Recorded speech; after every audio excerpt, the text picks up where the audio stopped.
سادات حاضرین اہل سنت و جماعت، السلام علیکم ورحمۃ اللہ وبرکاتہ۔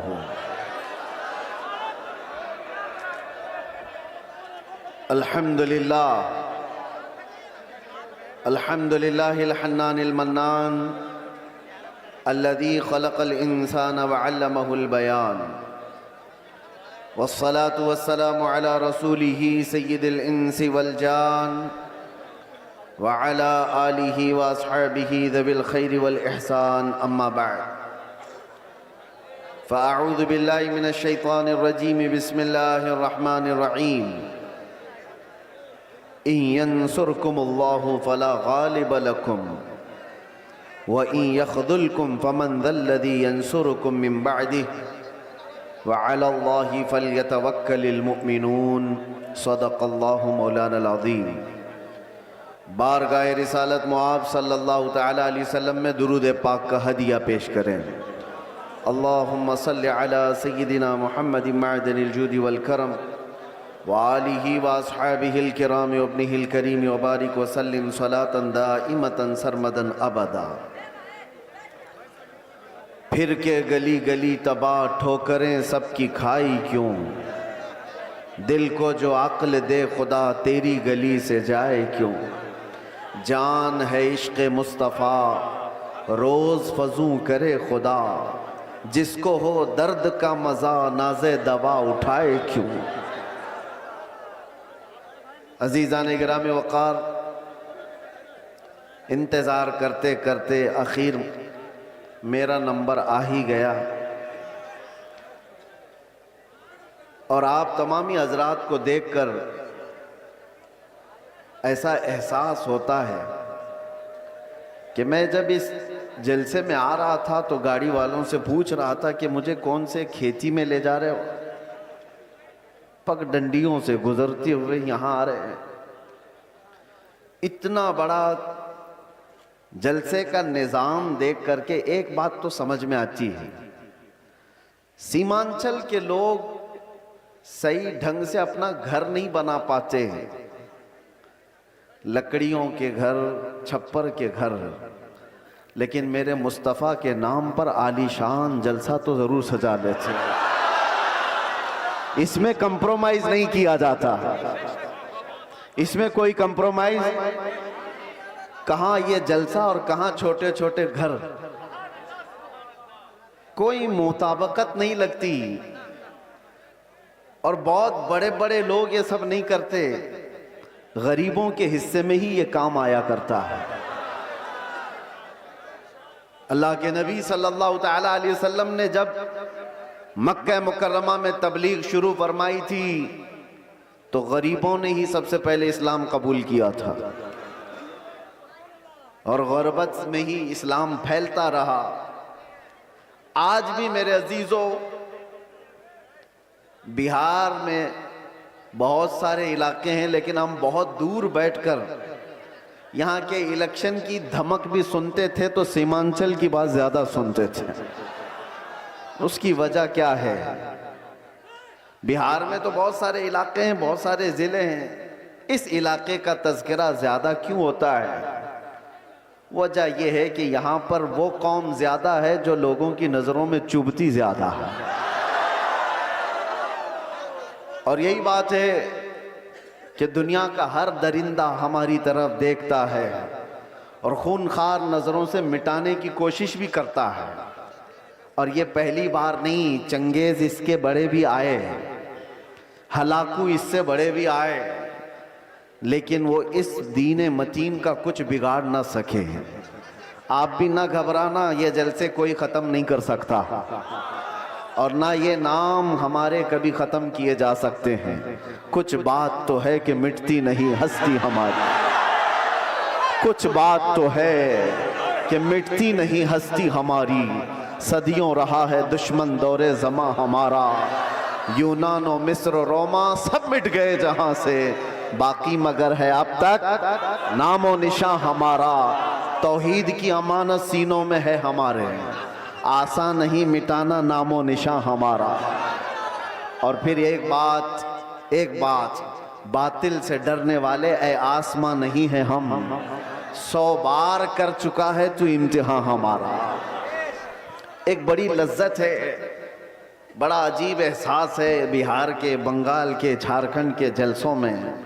میں بولتا بہت بھی ہوں، آپ لوگوں کے انتظامات و انصرامات کے خلاف بھی، رات بھر سجاتے ہیں اور بہت سارے اس کے جو نیگیٹو پوائنٹ ہیں اس پر بولتا بھی ہوں، لاکھوں کا خرچہ کرتے ہیں، بہار میں جلسے زیادہ کرتے ہیں، اس پر بولتا بھی ہوں، لیکن دل میں ایک احساس یہ بھی ہوتا ہے، جیسی تیسی ہے قوم، سرکس میں پیسہ برباد کرنے سے میرے مصطفیٰ کے نام پر تو لگاتی ہے،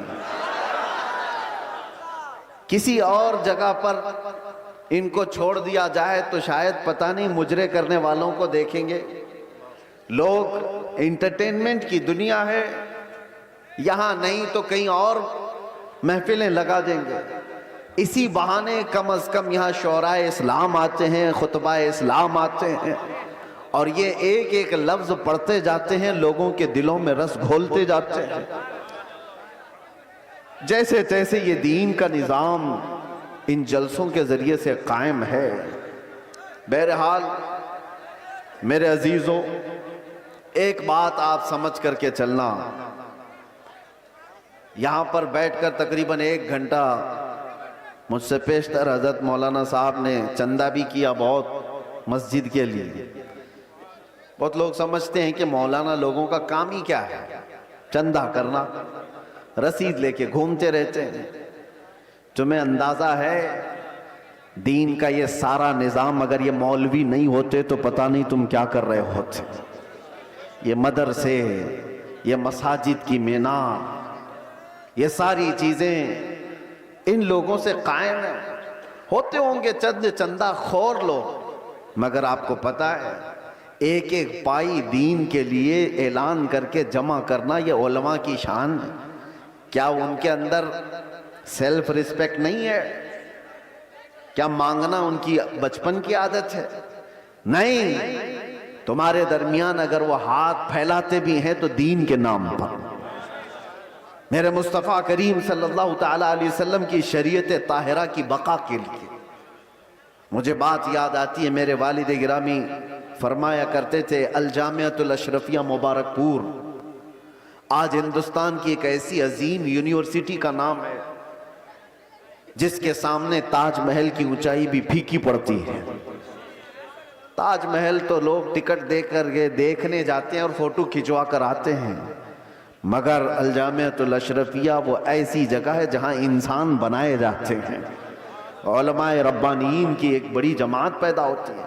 جب اس کی تعمیر کا مسئلہ تھا، بانی جامعہ اشرفیہ مبارک پور حضور حافظ ملت رحمت اللہ علیہ اسی طرح اعلان کر رہے تھے کہ کوئی ہے جو لا کر کے جامعہ اشرفیہ کے لیے کچھ سپرد کرے۔ آپ کو مارہرہ متحرہ کے سید زادے سید العلماء نے بٹھا دیا اور کہا، مولانا آپ بیٹھ جائیے، میں سید زادہ ہوں لیکن اس ادارے کے لیے چندہ میں کروں گا، آل رسول ہوں، مانگنے کی عادت نہیں، کبھی نہیں مانگا۔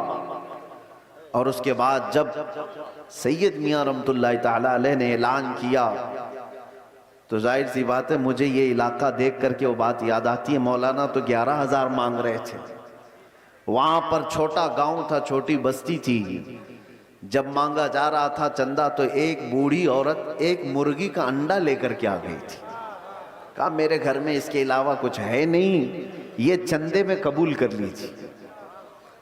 مرغی کا انڈا، یہ لوگوں کے جذبات تھے، اور ایسا نہیں ہے کہ وہ انڈا دیکھ کر کے اس کو بھیج دیا گیا کہ اس کا کیا کیا جائے گا، اس کو بھی قبول کیا گیا۔ اور سید میاں رحمت اللہ علیہ نے فرمایا تھا اس عورت نے زمانہ یوسف کی یاد دلاتی ہے، خریداروں میں اس کا نام آ جائے بس اسی لیے حاضر ہو گئی۔ بہرحال اس نظام پر میں نے تھوڑی سی گفتگو اس لیے کی کہ علماء کو حقیر مت سمجھو، یہ علماء ذوی الاحترام اگر دین کے نام پر تم سے کچھ طلب کر رہے ہیں تو سارے لوگوں کو ایک کیٹیگری میں مت شمار کرو۔ ایک جملہ میں آپ سے کہتا ہوں، توجہ سے سننا، ہر داڑھی والا چور نہیں ہوتا، لیکن چور داڑھی رکھ لیتا ہے۔ چور اپنی چوری چھپانے کے لیے داڑھی رکھ لیتا ہے۔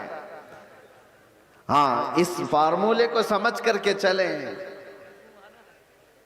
اور اس کو ہر جگہ فٹ نہ کریں۔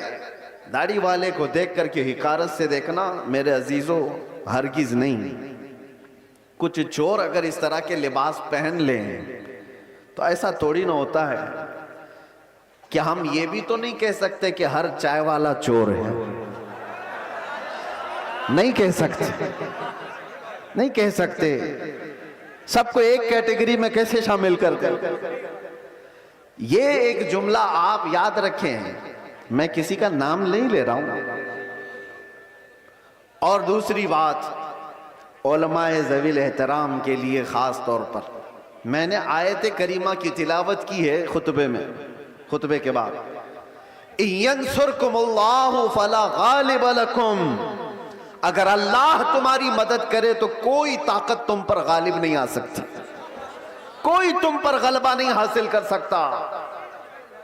یہ ایک جملہ قرآن پاک کا اتنا پاورفل ہے، اتنا پاورفل ہے کہ اللہ تمہاری مدد کرے تو کوئی غالب نہیں آئے گا، اور اگر کوئی غالب آیا ہوا ہے ہمارے اوپر تو اس کا مطلب ہے کہ تم محروم ہو یا ہم محروم ہیں اس عظیم مدد سے جس کا وعدہ قرآن میں اللہ تعالیٰ نے فرمایا، وہ ہمارے اعمال کی بنیاد پر۔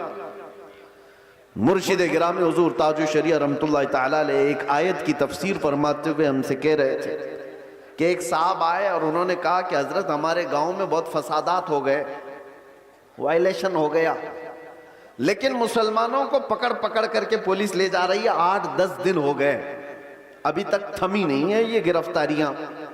اور وہ بیان کرتے کرتے انہوں نے یہ کہا کہ یہ ساری پکڑ دھکڑ جو چل رہی ہے اس کی ساری مخبری مسلمان ہی کرتے ہیں، کون کہاں کس گھر میں چھپا ہے اور کیا کیا کر رہا تھا سب مسلمان ہی بتاتے ہیں، اور آ کر کے ان کو اریسٹ کیا جاتا ہے۔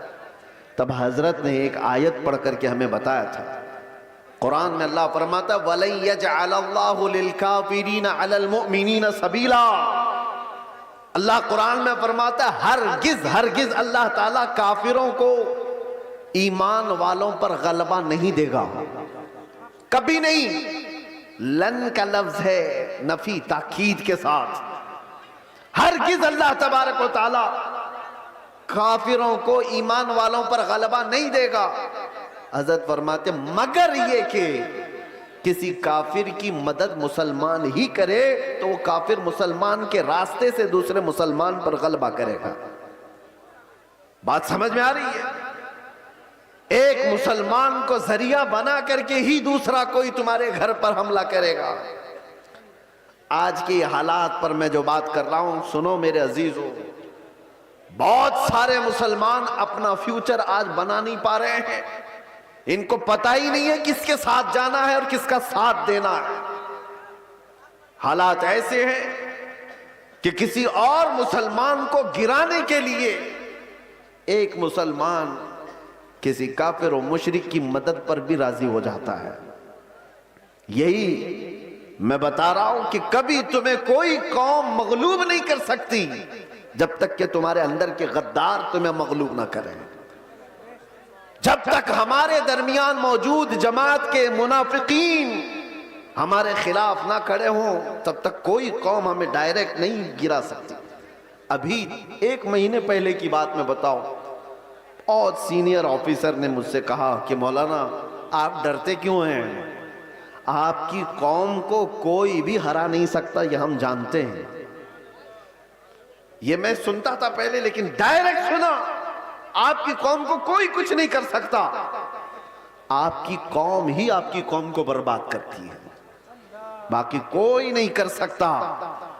آج بھی دوسروں کو اس بات کا یقین ہے کہ ہمیں کوئی بھی غلبہ حاصل کر کے گرا نہیں پاتا جب تک کہ ہمارا اندر کا منافق اس کا ساتھ نہیں دیتا۔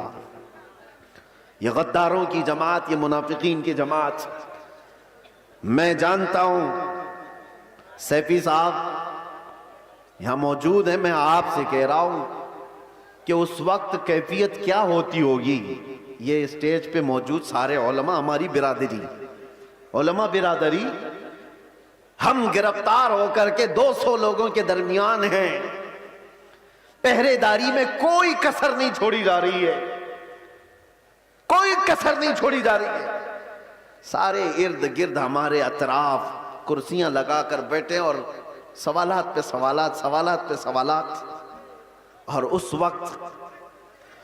وقت انویسٹیگیشن کرنے والوں کو کچھ لوگوں کے میسیجز آتے ہیں اور کہتے ہیں یہ مولانا سے یہ بھی پوچھو، یہ بھی پوچھو.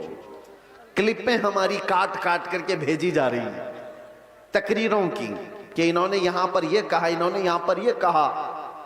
وہ بیچارے سوالات کرنے والے وہ کہتے ہم کو تو آپ کے بارے میں اتنا معلوم نہیں تھا، یہ اتنی ساری چیزیں آ رہی ہیں.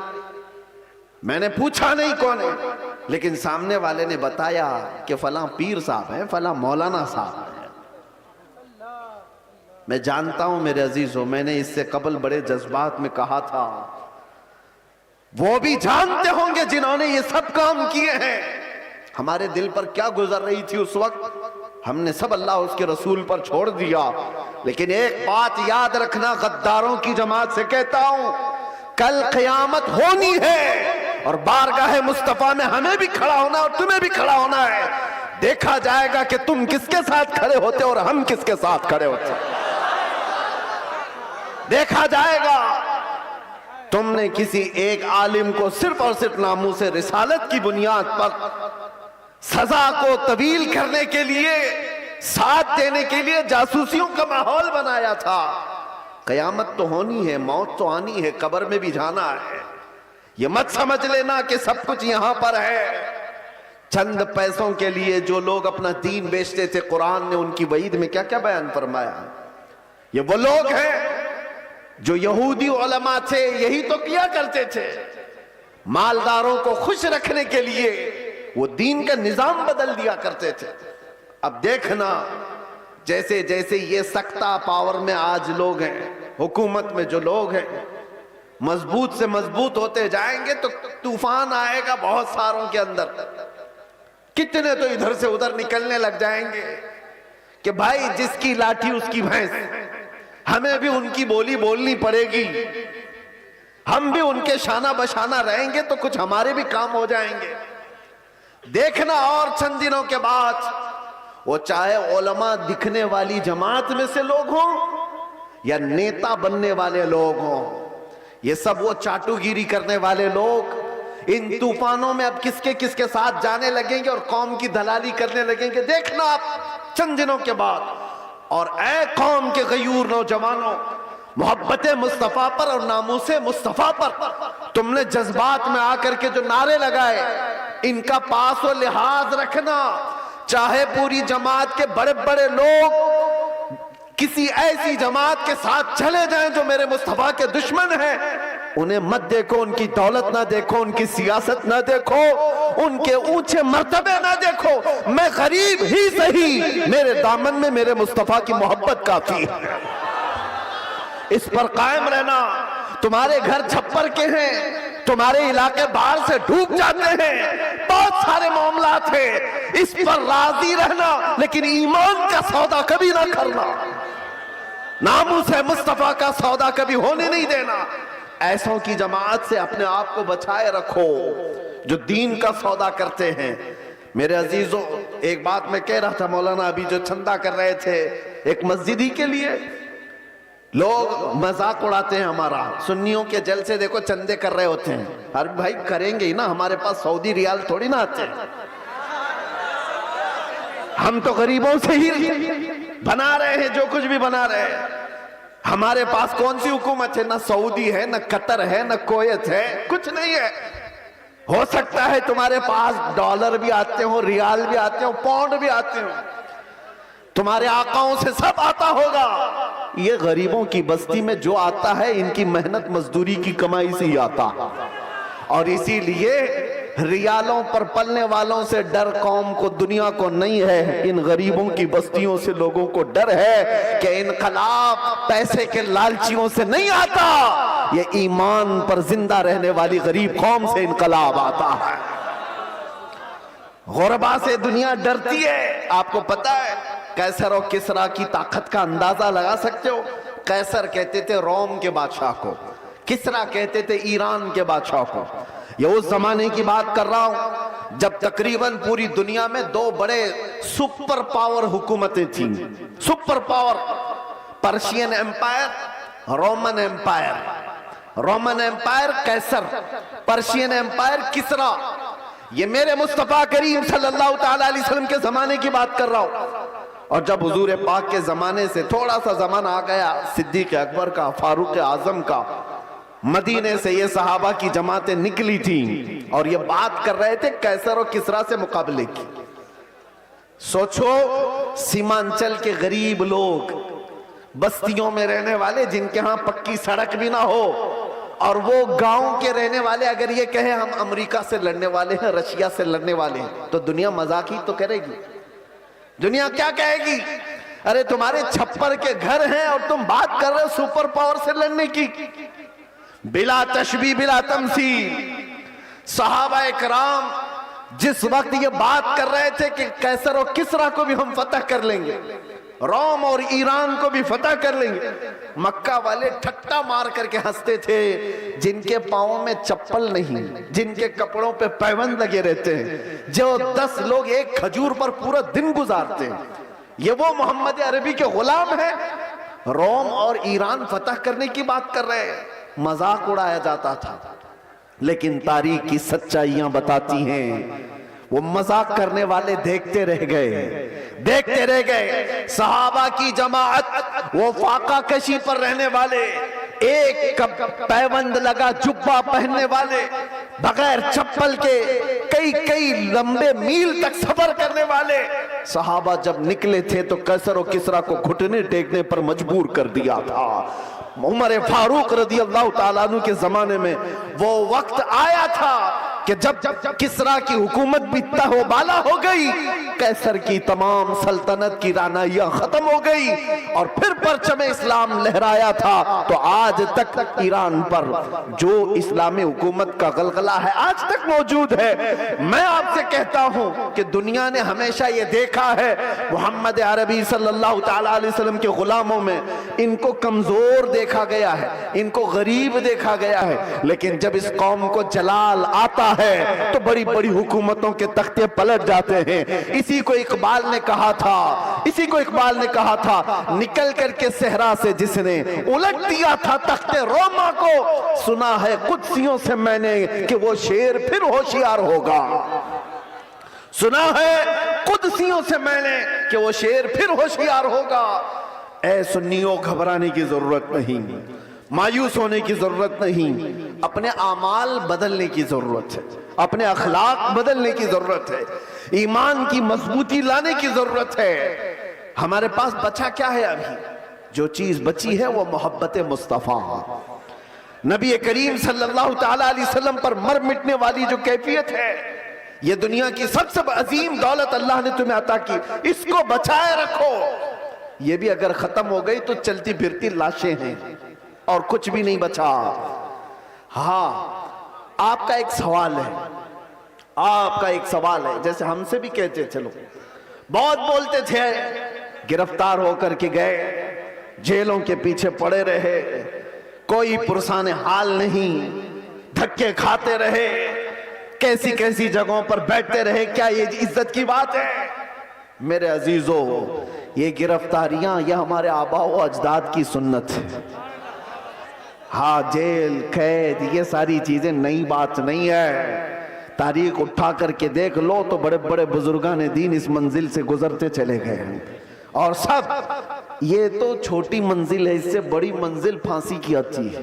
وہاں تک بھی علماء ربانیین پہنچے ہیں اور کبھی انہوں نے یہ نہیں کہا ہمارے اس راستے پر چلنے کی وجہ سے ہمیں سزا مل رہی ہے، بلکہ پھانسی کے پھندے کو چوم کر کے بھی وہ کہتے تھے حق تو یہ ہے کہ حق ادا نہ ہوا، حق تو یہ ہے کہ حق ادا نہ ہوا۔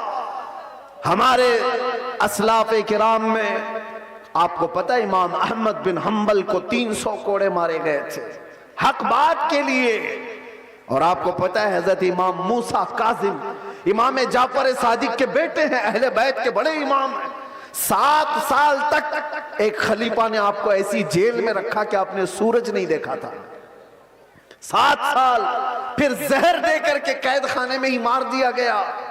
امام محمد بن حسن عسکری 20 سال تک جیل کی زندگی گزار رہے، حضرت احمد فاروقی سرہندی مجدد الفسانی 8 سال تک گوالیار کی جیل میں بند رہے، علامہ کفایت علی کافی، عنایت احمد کاکوروی، فضل حق خیر آبادی، یہ وہ علماء ربانین ہیں جو اپنے حق بیانی کی بنیاد پر جیل کی سزائیں کاٹتے رہے۔ لیکن یہ بات اس لیے میں کہہ رہا ہوں، جیل کی سزائیں کاٹنے کے بعد نہ دین پر کچھ فرق آیا نہ ایمان پر کچھ فرق آیا، اس لیے کہ ہمارا ماننا یہ ہے اسلام زندہ ہوتا ہے ہر کربلا کے بعد، اسلام زندہ ہوتا ہے ہر کربلا کے بعد۔ قربانیاں اگر دینے کا وقت آئے تو قربانیاں دو گے یا نہیں دو گے؟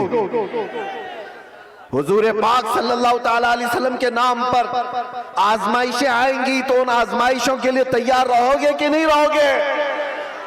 بس میں یہ نہیں کہتا کہ کچھ کرنے کے لیے، جانے کے لیے، اٹھنے کے لیے، بس بات اتنی ہے کہ سنبھالے رکھو اپنے ایمان کو، اور علماء ربانین اپنا کام کرتے رہے، حق بولنا نہ چھوڑیں، کسی ظالم کے دباؤ میں آ کر کبھی بھی وہ اپنی زبان کو گونگی نہ کریں، بلکہ وہ حق بیان کرتے رہیں۔ پریشانیاں آئیں گی، مصائب آئیں گے، یہ تمہارے مراتب کو اور بڑھاتے چلے جائیں گے۔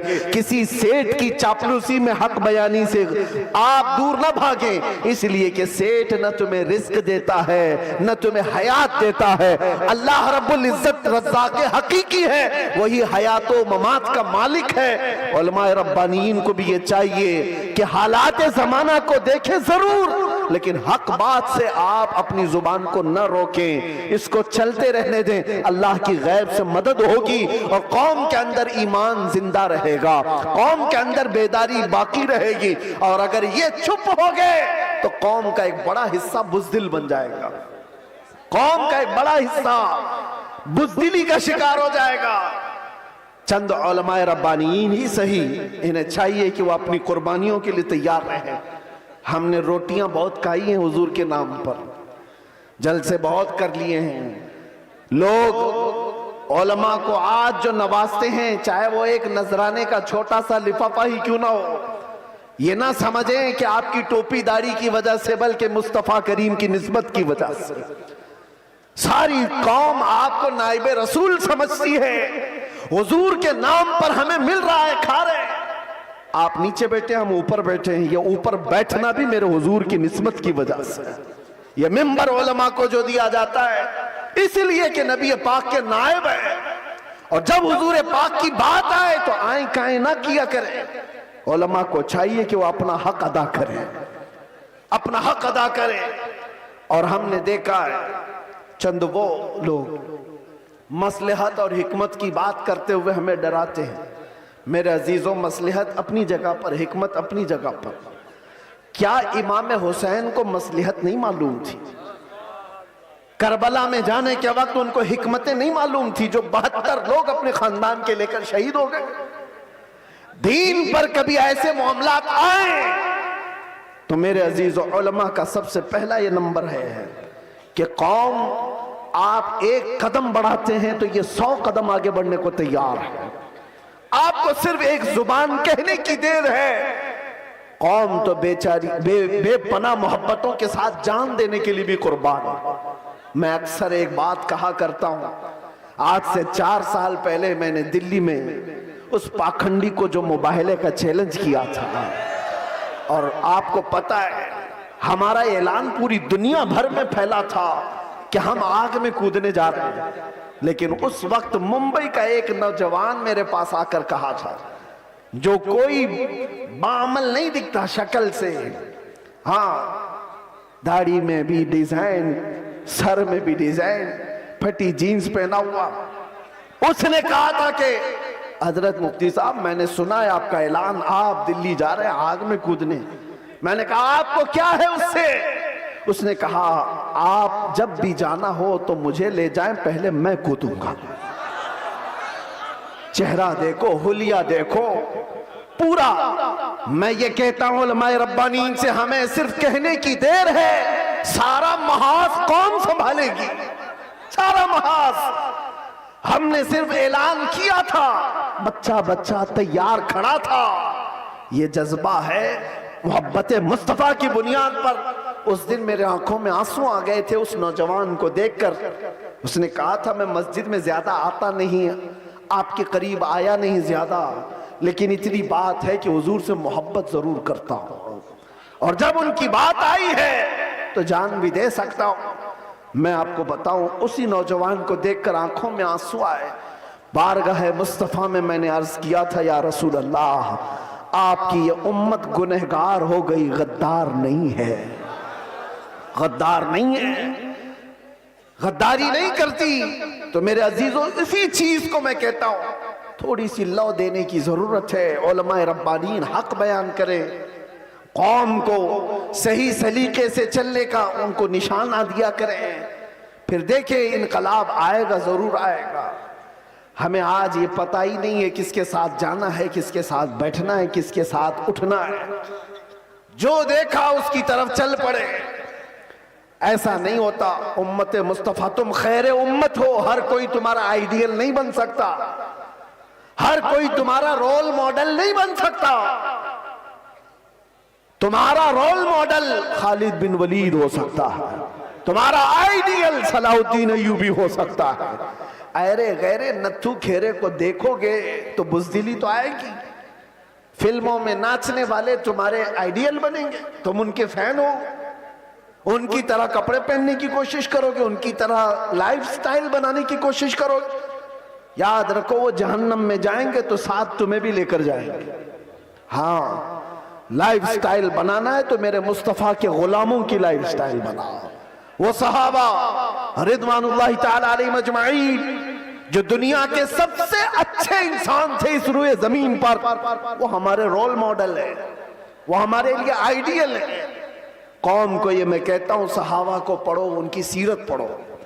روزانہ انٹرنیٹ کا زمانہ ہے، سرچ کرو میرے نبی پاک صلی اللہ تعالیٰ علیہ وسلم کے صحابہ کی سیرت. آج سے یہ پابندی کر لو کہ کم از کم 100 صحابہ کی سیرت، ان کی تاریخ میں پڑھ کے رہوں گا. میرے عزیزوں، مل جائے گا آپ کو سب کچھ، اور پھر دیکھنا آپ کی زندگی میں انقلاب کیسے آئے گا، کتنی چینجنگ آئے گی، کتنا بدلاؤ آئے گا. 24 گھنٹے میں 18 گھنٹے تو فیس بک کی ریلز وغیرہ دیکھنے میں گزار دیتے ہو، انسٹا کے ریلز دیکھنے میں گزار دیتے ہو، فیس بک کے ویڈیوز دیکھتے ہوئے یوٹیوب میں مگن رہ جاتے ہو. کاش اس کا آدھا وقت تم رسول اللہ کے دیوانوں کو پڑھنے میں لگاؤ، پھر کسی اور چیز کی تمہیں ضرورت ہی نہیں. میرے عزیزوں، اتنے بڑے جلسوں کی بھی تمہیں حاجت نہیں پیش آئے گی. تم اپنی زندگی کو میرے نبی پاک کے غلاموں کو پڑھ کر کے خود سمجھ جاؤ گے، کیونکہ میرے آقا نے فرمایا اصحابی کالنجوم بِأَيِّهِمُ اقْتَدَيْتُمْ اهْتَدَيْتُمْ. میرے صحابہ ستاروں کی مانند ہیں، تم جس کی بھی پیروی کرو گے ہدایت پا جاؤ گے، جس کے پیچھے بھی چلو گے تم ہدایت پا جاؤ گے.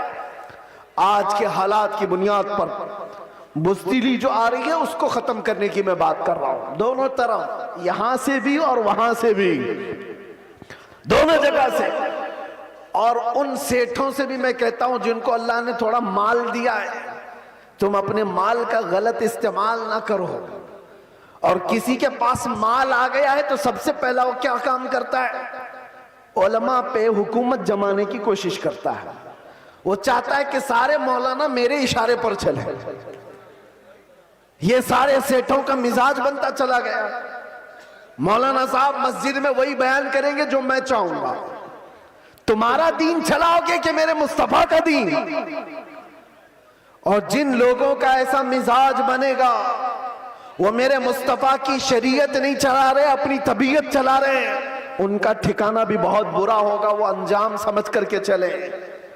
مال آنے کے بعد، پیسہ آنے کے بعد علماء کی زبانوں کو روک لگانے کے لیے اپنے مال کا، اپنے پاور کا استعمال نہ کریں. ہاں، ان سے ریکویسٹ کریں، التجائیں کریں کہ آپ اس موضوع پر کہیں، اس موضوع پر، لیکن بندشوں کے ساتھ. ارے کتنے تو ایسے ہیں ہمارے پاس ایک معاملہ ایسا ابھی دور دراز کے علاقے کا آیا، ایک امام صاحب کو حق بیانی کرنے پر ان کے کپڑے پھاڑ دیے گئے، ان کو مارا گیا، منبر سے اتارا گیا۔ کس وجہ سے؟ کہ ان کی طبیعت کی بات نہیں کر رہے تھے مولانا، شریعت مصطفیٰ کی بات کر رہے تھے۔ تم سود کھاتے رہو گے اور علماء نہیں بیان کریں گے، شراب پیتے رہو گے علماء نہیں بیان کریں گے، چوری کرتے رہو گے علماء نہیں بیان کریں گے۔ اگر تمہیں تمہاری برائیوں کے بارے میں بتانے سے برا لگتا ہے تو ڈاکٹر کے پاس بھی مت جانا، وہ تمہاری بیماریوں کو جب بتاتا ہے تو کیا تھپڑ لگاتے ہو؟ جب تمہیں وہ کہتا ہے کہ تمہیں بخار ہو گیا ہے، پیٹ میں السر ہو گیا ہے، تو کیا تھپڑ لگاؤ گے؟ گڑ گڑانے لگ جاؤ گے، ڈاکٹر صاحب علاج کر دو، جلدی سی السر نکال دو۔ یہی کام جب علماء تمہارے ساتھ کرے، روحانی بیماریاں تمہیں لگی ہیں تو تمہارے دل میں رقت طاری ہو جانا چاہیے اور سوچنا چاہیے، آؤ ان کے پاس، کہو کہ ہمیں ان بیماریوں سے آزاد کرا دو، ان گناہوں سے، ان بیماریوں سے، ان بلاؤں سے ہمیں آزاد کراؤ۔ لیکن الٹا ہے، پیسوں کا زور ایسا کہ علماء کی داڑیاں کھینچ لی، ان کے جبے کھینچ لیے، ان کی عزتوں پر انگلیاں اٹھانے لگ گئے۔ یہ مزاج بدلو میرے عزیزوں۔ اور آج جلسوں کے سلسلے میں ایک اور بات میں کہہ کے جا رہا ہوں، انتظامیہ جتنے جلسے کرتے ہیں، باہر سے آنے والے شاعر، باہر سے آنے والے مقرر، یہ سارے اپنی جگہ پر، تم اپنی مسجد کے امام کو اگر خوش نہیں رکھ سکتے تو ان جلسوں کو کیا حاصل ہے؟ ان جلسوں کا کیا حاصل ہے؟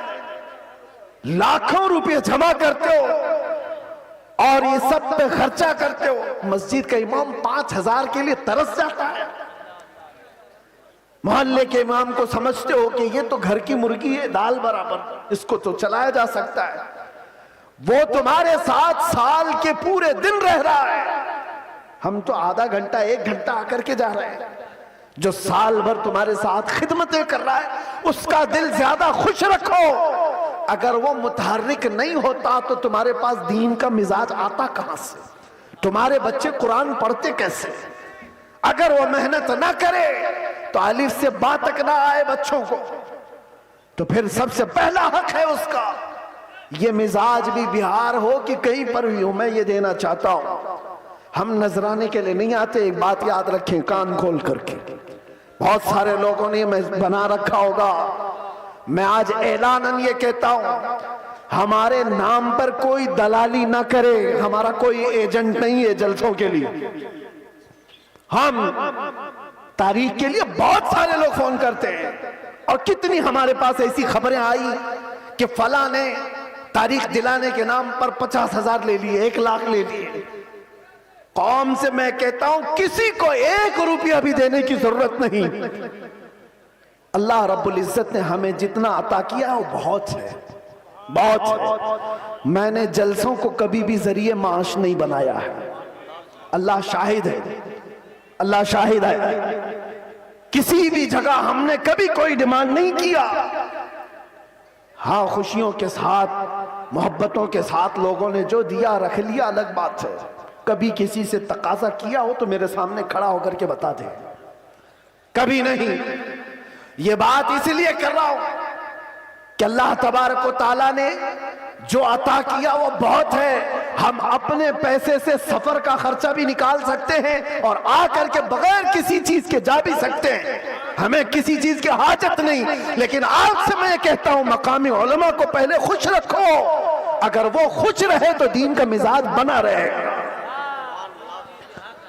اور اگر ان کو اس حالت میں رکھے ہو کہ ان کو دیکھو تو لگے کہ یتیم ہے، بے سہارا ہے، لاوارث ہے، کس نے ان کی حالت بنا رکھی ہے؟ یہ جیبوں پر لوگوں کی نظر کیوں ڈالنے لگ گئے؟ کہ تم نے خوش نہیں رکھا۔